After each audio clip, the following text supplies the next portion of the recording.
क्या आपने सोचा है जिंदगी आपको चला रही है या आप अपनी जिंदगी को चला रहे हैं? आइए भगवान विष्णु के 7वें अवतार भगवान श्री राम से हम क्या सीख सकते हैं जानते हैं। राजा राम जो कि राजा दशरथ के घर में उनका जन्म हुआ था और जन्म से ही वो बहुत मर्यादित बालक हुआ करते थे। उन्होंने ब्रह्म मुहूर्त में उठना, शस्त्र का अध्ययन करना, शास्त्र का अध्ययन करना। जब उनको राजगद्दी संभालने की बारी आई, प्रकृति ने ऐसा खेल खेला कि उनको 14 वर्ष का वनवास में जाना पड़ा। लेकिन इस 14 वर्ष के वनवास में भी भगवान राम ने कभी भी अपनी मर्यादा का उल्लंघन नहीं किया। वही डिसिप्लिन के साथ वो ब्रह्म मुहूर्त में उठना, अपने शस्त्र शास्त्र, अपनी विद्या का प्रयोग करना। उन्होंने कभी भी किसी का अनादर नहीं किया, कभी भी किसी को छोटा नहीं महसूस कराया और इसी कारण से उनको मर्यादा पुरुषोत्तम राम कहा जाता है। और यही भगवान राम हमें सिखाना चाहते हैं। किस परिस्थिति में है ये मायने नहीं रखता, आप अपने गोल को अचीव करने के लिए कितने डिसिप्लिन है ये मायने रखता है। आप भी क्या सिचुएशन में है, चाहे आप अच्छी सिचुएशन में चाहे बुरी सिचुएशन में, जिस सिचुएशन में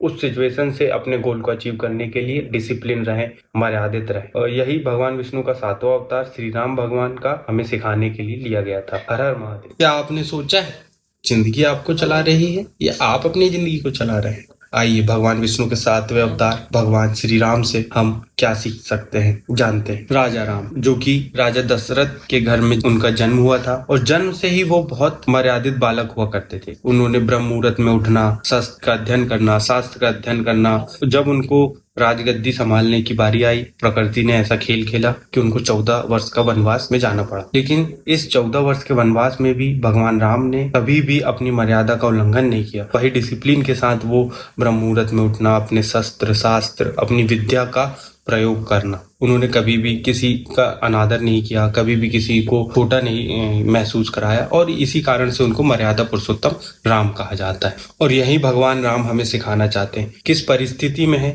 ये मायने नहीं रखता, आप अपने गोल को अचीव करने के लिए कितने डिसिप्लिन है ये मायने रखता है। आप भी क्या सिचुएशन में है, चाहे आप अच्छी सिचुएशन में चाहे बुरी सिचुएशन में, जिस सिचुएशन में उस सिचुएशन से अपने गोल को अचीव करने के लिए डिसिप्लिन रहे, मर्यादित रहे। और यही भगवान विष्णु का 7वां अवतार श्री राम भगवान का हमें सिखाने के लिए लिया गया था। हर हर महादेव।